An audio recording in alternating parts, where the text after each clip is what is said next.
Well, the wait is finally over as the Knights of the Realm banner is finally available to summon from. But should you summon from this banner, or should you save for future events coming up? Well, in this video, I'm going to cover all of that. Keep in mind, there are 7 new pilots, each with their own nightmare frame. So what I'm going to do in this video is go over the pilot, then their nightmare frame, and rinse and repeat. So strap in, get comfortable, as this is going to be an extensive look at all the Knights of the Realm members that you can get from this banner. Now before we go through that, let me just explain how this event works. Okay, let's go to the quest section here, and then we'll go into the Knights of the Round, which is over here. This is the new format that all events will have going forward. So first, you want to complete all the battles, which unlocks all the story missions. Complete that, then it unlocks the expedition levels. In the expedition levels, you can challenge the normal, the hard, or the extra. Any of these will give you the resource you saw at the beginning when you logged in, and you need that resource if you want to buy stuff from the event exclusive store. In addition to giving you the specific resource you need for the event store, completing the normal and hard expedition levels will give you specific awards in the mission section.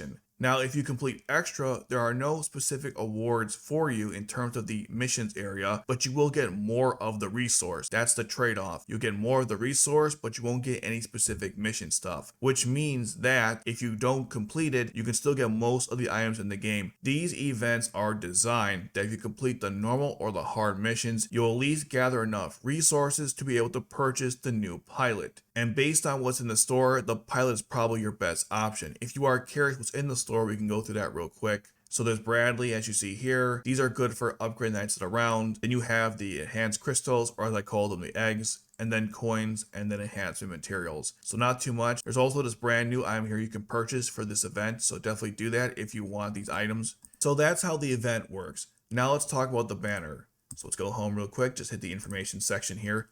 So the way this works is all the Knights of the Realm pilots are available right now to summon on the banner, but on specific days, certain rank 4 pilots will have a higher chance of being able to summon. They increase the ratios.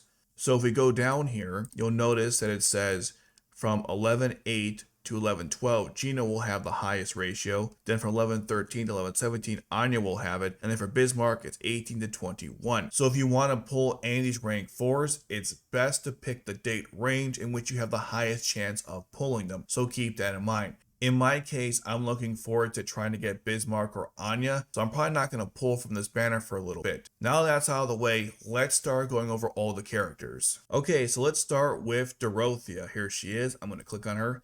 She is a rank 3 strategy type pilot. Cost is 5. She has 707 long range attack, 707.4 long range attack. Let's get to the abilities.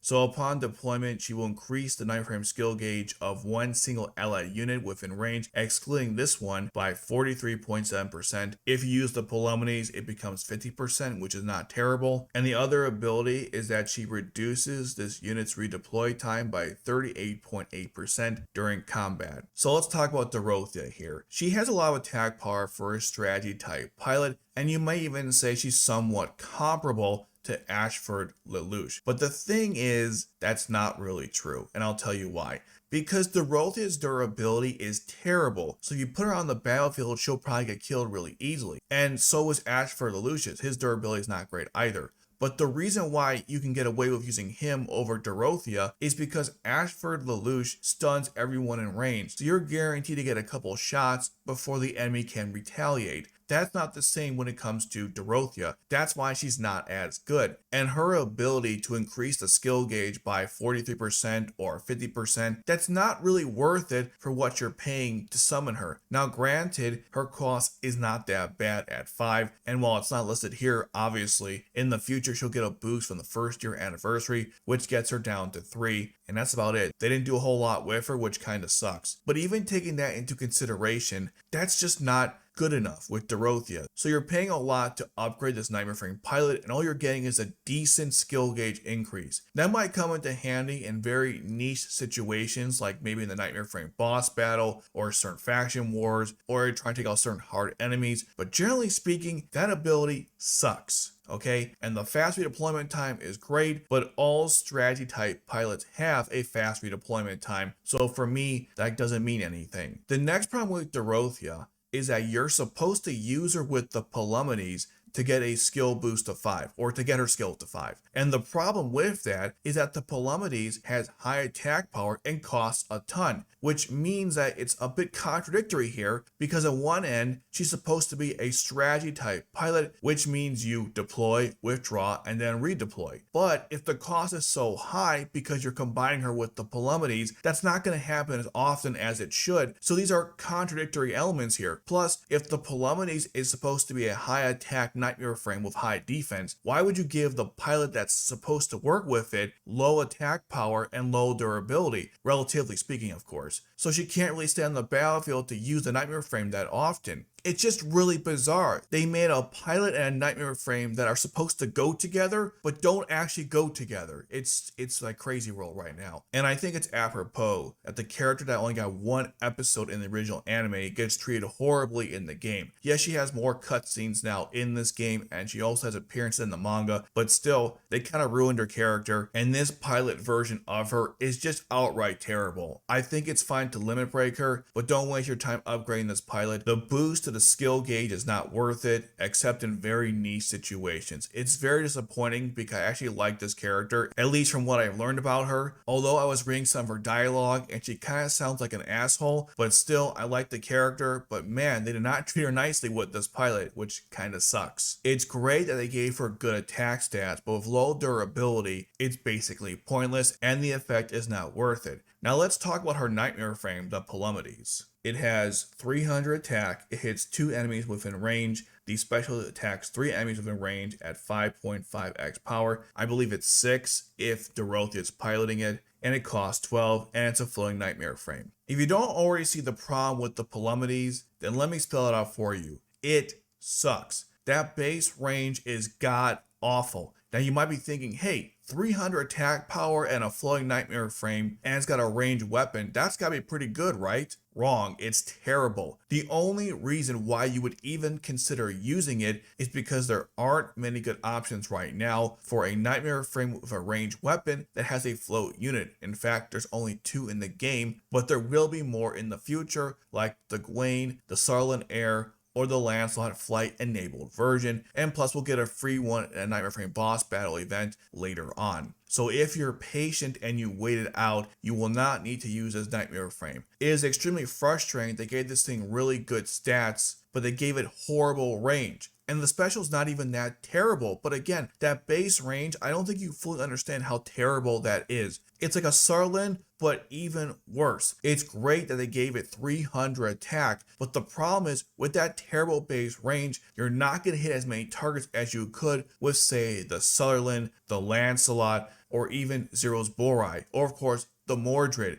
So when you put those things together, this nightmare frame is just not that great. And the problem is, and I'm of course purely speculating here, but I'm going to assume they gave a terrible base range so it wouldn't be OP in the game, because obviously a 300 attack flight enabled nightmare frame with a ranged weapon would power creep the Sarlin, possibly the Lancelot, and definitely Zero's Borai. So what they had to do was give it a terrible base range to make up for it. It's almost like this nightmare frame was doomed the moment it was created. And what's even more frustrating is that in the first year anniversary, they didn't even give this thing a new weapon. They could have given it maybe a melee version with just the knuckles, because the animation for the special shows the Palomides punching and then firing its finger hadron blasters. But of course, we don't get that, and instead this is the nightmare frame you're going to have for probably the rest of the game, which is extremely disappointing because they could have made it better, and they don't do that. So with all that in mind, this nightmare frame is just not that great. I fell into the trap when it first came out on both my accounts to try to upgrade it, and I tried using it, but once I got better options, I stopped using it altogether, and that's what's going to happen with you. This is one of the worst nightmare frames to date, which is super disappointing, but that's just how it is. Maybe you find use for it, but it's very niche, which is super depressing considering how much potential this thing could have had. Okay, let's move on to Nonnette. Here she is. I'm going to go click on her thing here. Let's go over her abilities. She is a rank 4 assault pilot. She's got pretty decent attack power, although several other stats they're okay, I guess. Let's go to the abilities. So she increases the action speed of all Knights of the Round ally units and a single ally unit within range by 1.35 times for 17.5 seconds every 20 seconds. And if you use the Lancelot Club, it'll go up, which is pretty cool. Now let's move on to her second ability. She increases the attack power of a single ally unit within range, excluding this one, by 35% for 17.5 seconds every 20 seconds. So Nonnette is at least better than Dorothea, and she has pretty good attack at 790, which is pretty comparable to most Annihilators right now in the game, and her ability to boost the speed applies to herself. Unfortunately, she can't boost her own attack power, which kind of sucks because while I just said that 790 is not bad, just keep in mind like down the road, that's not really going to be good enough. And you might even find in hard missions right now, it's not good enough. So while she's not a bad budget Annihilator option, if you don't have, let's say, Cornelia or I don't know, Uribe, even though Uribe's a really budget option, I don't know, or maybe the other Colin.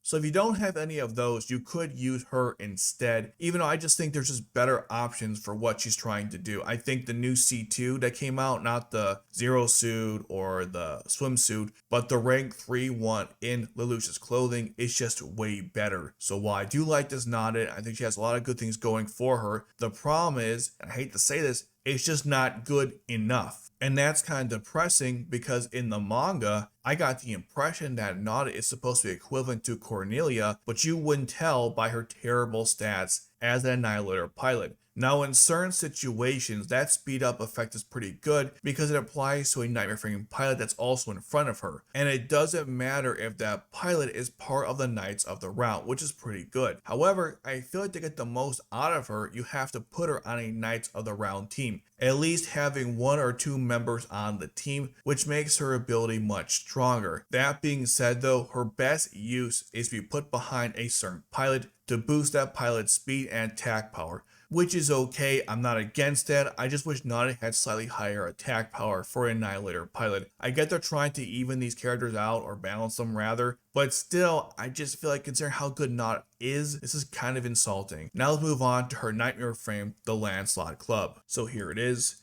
It is a ground Nightmare Frame, a lance, 205 attack, only attacks 1 enemy at a time. It attacks 2 enemies with its special, and it does 3.75 times your attack power, and then stuns the enemy for 3 seconds. The problem with the Lancelot Club is that while it has low cost and it stuns and it boosts not its abilities, the attack power is 205, and that's really bad. I think it's even worse than Guilford and Dalton's, and obviously Cornelia's. And again, Nonnette is supposed to be on the level of Cornelia, but neither her attack power or Nightmare Frame are even good enough. And keep in mind, the Lancelot Club in the manga was somewhat equivalent to the Lancelot High Grail, which in this game has 270 attack. So go figure. Now continuing on with the problems of the Lancelot Club, just like the Palomides and Dorothea, there's clearly a contradiction between the pilot and the Nightmare Frame because the Nightmare Frame has low attack power, but Nonnette has high attack power. So you would think that the lance would be a lot stronger, but it's not,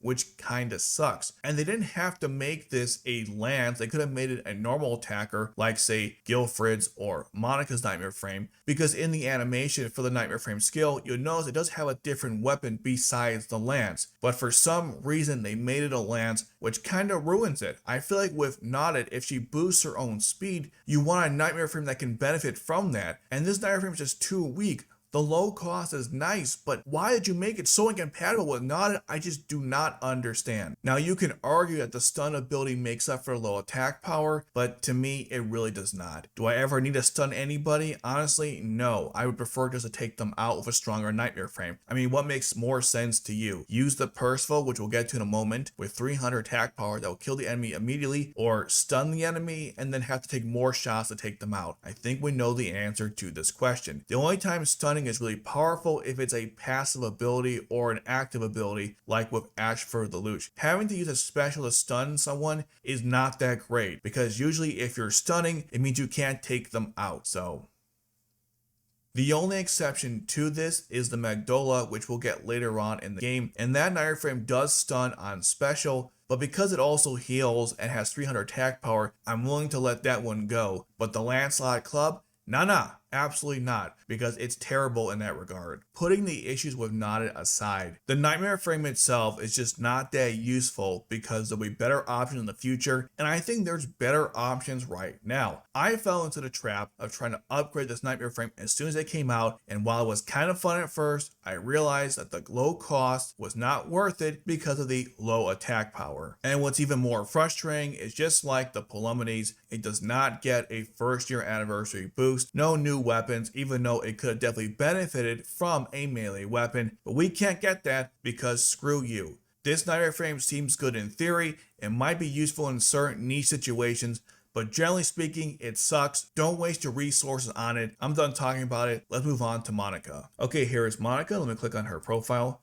So Monica is a rank 3 special type pilot, cost is 8, and she has great short range attack power, or melee, however you want to look at it. Let's go on to her abilities. So 3 seconds after placement, every 20 seconds thereafter, apply stealth to this pilot for 17.5 seconds, and her secondary ability, or her second ability rather, is that she reduces this unit's redeploy time by 38.8% during combat. Unlike the previous pilots, this Monica is actually really good. My favorite part about her is the really high melee attack power for a rank 3. So she is a great budget option. Cloaking herself is very useful because it protects her from exploding nightmare frames and of course airships and just basically everyone from ganging up on her, which means that every battle will be a one-on-one confrontation. So despite having decent durability, she will survive most of these encounters because of the cloaking ability. Her fast redeployment time is not always the most relevant, but the fact that you can move around a nightmare frame pilot with over 800 attack power is something really useful and could come into play in niche situations. Now the biggest downfall of Monica, besides the fact that Suzaku killed her,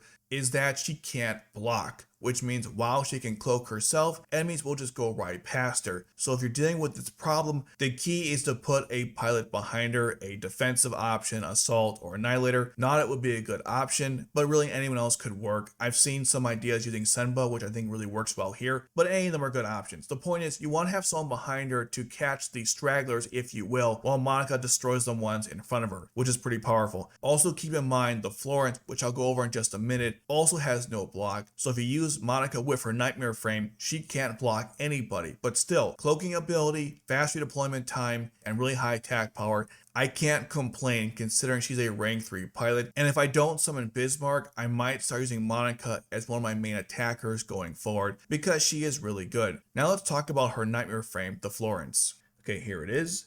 The Florence is a ground nightmare frame. It attacks 2 enemies at once, has 270 attack power, and the special is not terrible. Also attacks 2 enemies and deals 3.75 times attack power, and applies stealth to this pilot for 8.75 seconds. 8.75 seconds. Okay, I think I read that right. Now you probably noticed that the nightmare frame looks like the Alexanders from Akito the Exiled. That's because it was based on those nightmare frames. I believe they captured certain parts of broken ones in the EU and they based this nightmare frame on that. That's why it looks so similar. Now, unlike the past 2 nightmare frames I discussed, the Florence is pretty solid. 270 attack power. It will get a boost from the first year anniversary event where they gave it a ranged weapon, which is a weaker version than the Gawain. I'm not saying that makes his nightmare frame better in the future, but it's not a terrible budget option for that reason. Now, while it has no blocks, it can still attack 2 enemies at once, which is really useful, and most nightmare frames with a melee weapon cannot do that, which means that this nightmare frame kind of stands above many of those. And as I said, it's a really good budget option. The cloaking ability is okay, although I would prefer it on a nightmare frame that has a ranged weapon like Zero's Blori, because I find that nightmare frame pilots that have to be cloaked are the ones that are ranged because they see more enemies generally speaking during the battle. But it's still useful, and you'll find in certain situations you have to cloak your melee pilots, and so in that case it's kind of useful. On both my Japanese accounts, I did try using this nightmare frame, and sometimes I still do, but generally speaking I don't because better options came out in the future. So while I do love this nightmare frame, it'll also get power crept rather quickly, so it'll still be useful if you first start playing the game and you happen to summon it, but man, it's kind of depressing that when something better comes along, it's not that great. And you could technically argue if you have a bunch of Gurrens, you probably don't need this nightmare frame, but I assume the game developers were assuming, use assume twice in the same sentence, opinions, but anyways, I assume, third time, that they figure you don't have the Gurn, and that's why this exists. But still, as a budget option, I think it's really solid. Let's move on now to Bradley.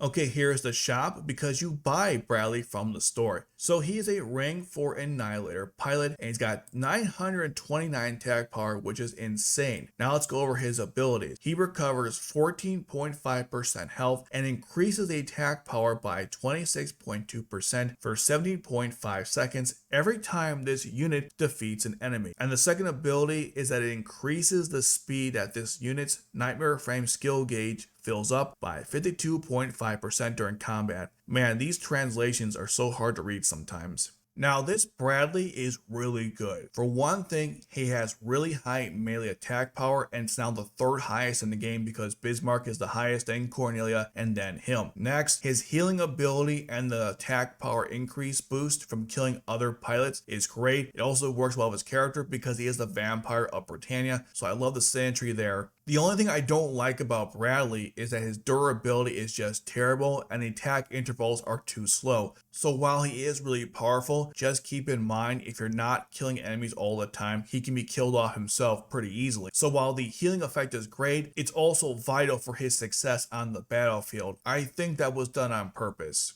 But honestly, for a free Nightmare Frame pilot, I can't complain too much. I don't have Cornelia on my free-to-play account, and if I don't summon Bismarck, this will probably be my main attacker going forward. I wish his first year anniversary boost was better, but all they did was increase his health, which is important because he did have durability issues, but I would have preferred maybe defensive increases or, I don't know, improve the attack power. But they didn't do that, and so instead we only got a health increase.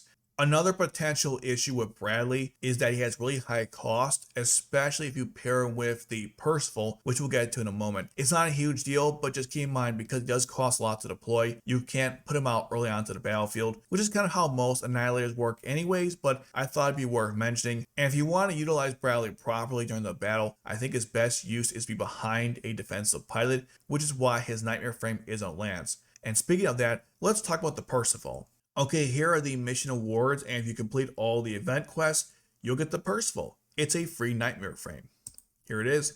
It costs 10, it has 300 attack power, it is a Lance, and the special attacks 2 enemies within range at 5.5 times your attack power. It also hits a single enemy unit. The Percival is probably one of my favorite Nightmare Frames in this game. It wasn't my favorite in the anime, but in this game, this is exactly what the doctor ordered. A free Nightmare Frame with 300 attack power. That's a Lance. Sure, the special doesn't deal fixed damage, which will make it slightly weaker down the road, but still, a 300 attack power Lance, I can't really begin to describe to you how useful that is, and there aren't too many in the game that do that, which makes the Percival a very unique Nightmare Frame. Additionally, it gets a really nice first year anniversary boost with the ranged weapon that is shown in the anime where it fires the missiles, or I should say the missile launcher. And what's great about that, it also boosts the melee attack bar by 10 points, so you get a little nice entry there. I assume because they gave this Nightmare Frame a ranged weapon, we might get a ranged attacker Bradley in the future. I'm not saying it's going to happen, but that'd be pretty cool. We didn't get one in the Knights of the Round summer event, so probably not, but I assume they have to at some point, because otherwise you can't get the full skill ability from that ranged weapon. That's a completely separate topic, but I just wanted to point that out if you're curious how this Nightmare Frame will be useful in the future. But as of right now, this is one of the best Nightmare Frames to attack with. It has 300 attack power, which is actually the second highest in the game,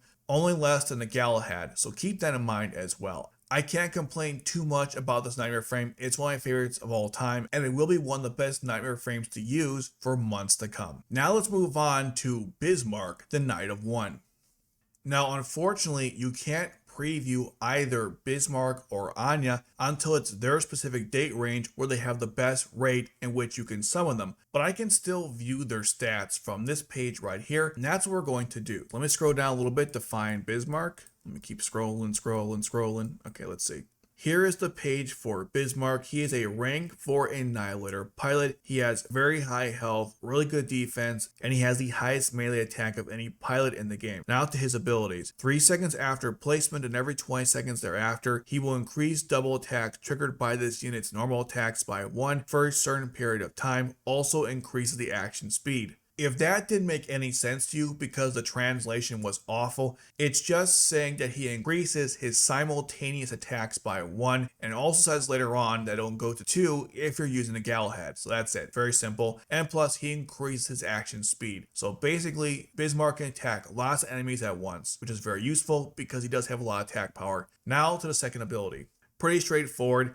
He increases the speed that this unit's Nightmare Frame skill gauge fills during combat by a significant amount. So Bismarck is the complete package. Let's just face it, he has really high attack power, he's got really high health, high defense, increases the rate his Nightmare Frame skill gauge fills up, he increases action speed, attacks multiple enemies. It's insane. So what's the problem with Bismarck though is that he has really high cost. And if you combine it with the Galahad, it's like over 30 something, even if you fully upgrade him and the Galahad, which is nuts. But keep in mind, when you deploy Bismarck and he's fully upgraded, and so is the Galahad, you have arguably the strongest attacker in the game. And even now in the Japanese version, he's still up there in terms of his attack power. There are other pilots in the game that are somewhat equivalent, but he still has, I believe, the highest melee attack post the first year anniversary boost, which is just crazy to me. Another problem with Bismarck is that he has no attack buffs, but again, considering how much attack he has, I don't think that matters. Also, another thing about him is that he might be overkill. Many call him a win more pilot, at least now in the game, because most enemies are really easy to take out, but I disagree with that. I think his Nightmare Frame is a win more. I don't think he is a win more. I mean, if Cornelia is not overwhelming, I don't know why he would be any different. So for me, I don't see that as an issue, but I can definitely understand why people feel that way, especially considering the high cost that he has. Still though, this is one of the best attackers in the game, and as I said several times, I don't have Cornelia on my team, so I'm hoping to summon Bismarck who can replace her as my main attacker. And one more thing I should mention is that while he does have really good stats, there are good budget options you can use instead of him, like some of the ones I mentioned from this banner itself, or from the event rather, but even other pilots like Colin or C2. So if you don't have Bismarck, you're not screwed. There are good options you can use instead. Now let's talk about his Nightmare Frame, the Galahad. Okay, here's the store. Let's click on the Galahad right here. Okay, it's a Nightmare Frame with a float unit, 270 defense, 330 attack. It only attacks one enemy at a time, but the special hits 3 enemies, dealing 6.5 times your attack power, and also inflicts 8,000 damage on top of that. By the way, if you use Bismarck, that fixed damage becomes even higher, which is nuts. The Galahad to this day still has the highest attack power for any Nightmare Frame with a melee weapon. Now, one of the problems with the Galahad is that while it does have high attack power, it's kind of slow on attacking, which is the problem with it. You're swinging a heavy blade, you'll kill the enemy that comes in front of you, but many of them can get past you because, again, it's a very slow Nightmare Frame. It's also kind of a win more in that respect, because there are Nightmare Frames with lower attack power that are much faster and arguably better. And so if you use a Nightmare Frame to win, you probably didn't need it given the high cost and high attack power. So it's kind of a win more. That's not a problem obviously, but just keep that in mind. For me, one of the best parts about the Galahad is that it's a boss killer, which will come into play for the hard expedition levels, the Nightmare Frame boss event, and of course extra levels. It's really good to have a Nightmare Frame that can just deal an insane amount of damage very easily to some of the most hardest bosses in the game. That's another reason why I like this Nightmare Frame. But again, this is technically a win more, so while it is really good, it's not necessary. If you have it, use it I suppose, but don't feel bad if you do not. Okay, with that in mind, let's move on to Anya. Okay, so we're back to the summon page, and here is her little information that you can find by clicking on that button that I clicked on earlier. Let's go through her stats here. So she is also a rank 4 Annihilator pilot. You'll probably notice most of the pilots from this banner are Annihilators, so make sure you've been acquiring those items from your daily mission. And if you haven't, start doing that right now so you can eventually level up all these Nightmare Frame pilots. Now, continuing on to Anya's abilities. So it says here that 3 seconds after placement and every 30 seconds thereafter increases the number of enemies this unit can hit by 1 for a certain period of time and negates the stealth of all deployed enemies. And her second ability is she increases the speed at which the Nightmare Frame skill gauge fills up during combat, just like Bismarck. So Anya has the highest attack power, well, the highest range attack power of any pilot in the game, and we'll have that until I don't think it's even New Year's C2 or Valletta. I think Valletta will have more than her, or about the same. So until then, Anya is the king, or I guess the queen, when it comes to having the highest range attack power. Her ability to decloak may not seem that useful to you right now, but keep in mind, when Halloween Lelouch comes out, you'll be happy to have Anya on your team to decloak all the pilots that are cloaked in arena mode. I cannot tell you how annoying it is to play a map in arena mode where all the enemies are cloaked and you do not have a decloaker. So from that point of view, Anya is really good. But I will say, generally speaking, during battles, it's not the greatest because it occurs at fixed intervals, which means you're basically relying on good timing every single time, which is okay, but that's not really optimal. Obviously, it happens immediately after deployment, so you could withdraw her and then redeploy her on the battlefield, but given how she does not have a fast redeployment time, that's not very practical. So she's very useful for attacking teams in arena mode. She's also very useful on defensive teams because her decloaking ability will also work on the attackers who attack your map. So right now, let's say someone uses Detard to cloak Colin, and Colin goes near Anya in arena mode. Anya could decloak her and then take her out, which is super annoying for the attacking team. So keep in mind, Anya's pretty good for both sides in arena mode. The other ability to attack more than one enemy at a time is really powerful,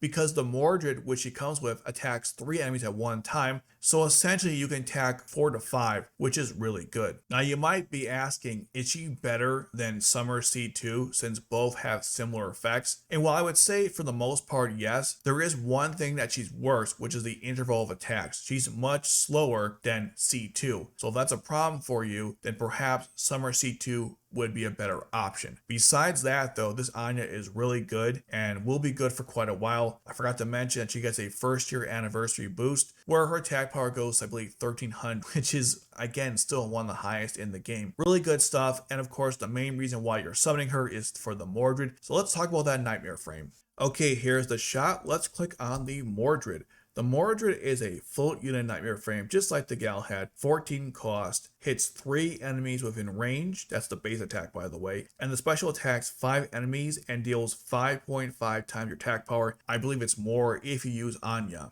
Now, if it's not clear why the Mordred is so good now, and why it will be good for a very long time, it's because the base range is a 3x3 grid, and only one other nightmare frame in the game has that, and that is the current flight enabled version, and we're not getting that to 2025, so don't even worry about it. One quick side note I forgot to mention with Anya is that there's only 2 other decloakers in the game. I believe actually it's 3. There's a special Yuffie we get later on during the Maribel event, I believe. There's a Dalton that comes, I believe, before that, and then a Euphemia that comes during the Code Black event, and that Euphemia is actually really good, but we're not getting that to 2025. So what I'm trying to say is, if you don't like dealing with cloak enemies, Anya is one of the only options you'll have in the game. I don't know why they did this, but they did. Now back to my discussion about the Mordred. So like I was saying, the base range is really powerful, and because it attacks 3 enemies at one time, it's good for healers, it's good for attackers. Sure, 240 is kind of low, but given the fact that the grid is so great and it attacks 3 enemies at one time, it's fine. Not the greatest, but it's fine. The special is kind of tricky because it only attacks enemies in front, so basically it's a better version of Dalton's Gloucester, which is awesome.